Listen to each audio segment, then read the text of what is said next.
45 seasons of covering Major League Baseball, I've done it in 48 different stadia, including ballparks for teams that don't even exist anymore, like the Montreal Expos. Now, sports writers, as a rule, don't care a whole lot what these places look like. Their main interests are good access to the clubhouse, whether or not the wireless works, or in the old days, typewriter ribbons, and food, preferably free food. The days of free food for scribes and broadcasters, however, is over. It ended about 15 years ago. But when it was free, you didn't exactly know what you had anyway.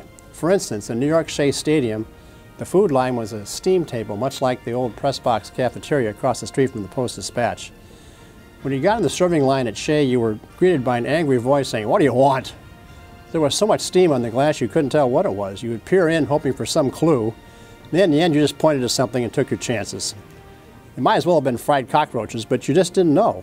And when you ate it, sometimes you didn't know anyway. Dodger Stadium was the best for a long time. Not only could you tell and identify every entree, but the chef, Walt, actually seemed happy to see you. And what was better than the old Veterans Stadium in Philadelphia, which had 6 or 7 different ice cream flavors during the game and beer afterward? I mean, really. Wrigley Field in Chicago was one of my least favorite parks, still is, and the problem is you have to go through the crowd to get to the clubhouses. The visiting clubhouse on the first base side, you have to go through the crowd and then take a seat in the box seats, hop onto the field, then go to the visiting dugout and go up the stairs, about 20 stairs. And one day, Saturday afternoon in Chicago, June 23rd, 1984, Cardinals were way ahead in the game. They were 9-3 ahead in the 6th inning, and even ahead 9-8 in the 9th. The Cubs were rallying.